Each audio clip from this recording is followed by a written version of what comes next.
ህይወቴ ክፍል 4 ላይ እንግዲህ በተለቀቀው መጀመሪያው ቪዲዮ ላይ ከቤት ተባራ ነበር።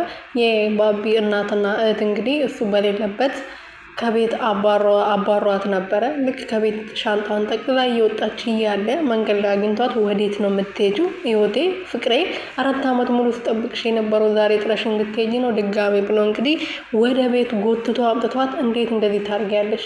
እንዴት እንደዚህ የህይወቴን አካል 4 ዓመት ሙሉ ስጠብቃት የነበረችው ሴት በአንድ ቀን ልታባሪያት ትሞክሪያለሽ? ከዚህ በኋላ እንደዚህ ብታረጊ ከባድ እርምጃ ነው የሚወስድብሽ ብሎ እያናገራት ነበር ማለት ነው።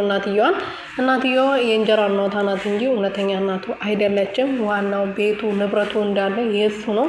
አባትየው ሞቷል። ከዛ በኋላ እንግዲህ እዛ ውስጥ እንደ እናት አይቶ ነበር፣ እንደ እህት አይቷቸው ነው ከነሱ ጋር እየኖረ ያለው። በህይወቴ ደግሞ ድርድር አያውቅም። ፍቅረኛ አለው ማነች ስሟ ጠፋብኝ ቤተሰቦችዬ ማለት ነው። ባቢ ፍቅረኛ አለው። ህይወቴን ደግሞ እንግዲህ ከሱ ተለይታ ካናዳ ሄጄ ልማር ነው ብላ የ4 ዓመት ፍቅረኛውን ትታ ነበረ ሌላ ሰው ያገባችው። ህይወት ደግሞ አልሆነላትም። ትምህርቷን ለመቀጠል ብላ ነው እንግዲህ ሰራተኝነት እነሱ ቤት የገባችው። እነሱ ቤት እገባለሁ ብላ አስባ ነበርም የመጣችው። እሷ ለስራ ነበር የመጣችው። ከመጣች ከ2 ቀን ነው ከ3 ቀን በኋላ ነው እንግዲህ ባቢ ወደ አውሮፓ ሄዶ ነበር ለትምህርት። ከዛ ተመልሶ ሲመጣ ነው እንግዲህ የተገናኙት ማለት ነውና አሁን እንግዲህ እውነቱን ንገሪኝ፣ ምንድነው የደበቅሽኝ? ህይወቴ እኔ ያላንቺ እኮ ባዶ ነኝ። ለምንድነው እስካሁን ድረስ የጎዳሽኝ? እንደዚህ የሆንሽበት ምክንያት በዛ ላይ ደግሞ ካገባሽ ያኔ መርጠሽ ሄደሽ ካገባሽ ዛሬ ለምንድነው የቤት ሰራተኛ መሆንን የመረጥሽው?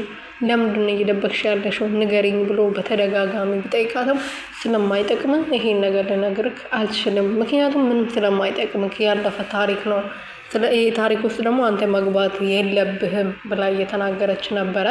እንደዛም ሆኖ እንግዲህ ፍቅረኛው ህይወት የሆነ ምስጥር አላት። ምስጥር ባይኖራት ኖሮ ያቺ እንደዛ ጎበዝ የነበረችው ተማሪ አግብታ የነበረችው ተማሪ እንዴት ነው ዛሬ ተመለሳ ወደ ታች ወርዳ የቤት ሰራተኛ ልትሆን የምትችለው? ስለዚህ ይሄ ነገር የሆነ ምስጥር አላት። ይሄ ምስጥር ደግሞ ደርሼበት ለባቢ ተናግሬ እሷን እንዲጠላትና እስከ መጨረሻ ድረስ ከህይወቱ እንዲያስወጣት ማድረግ አለብኝ ብላ ከእናትየው ጋርና ከእህትየው ጋር ሲመካከሩ ነበረ።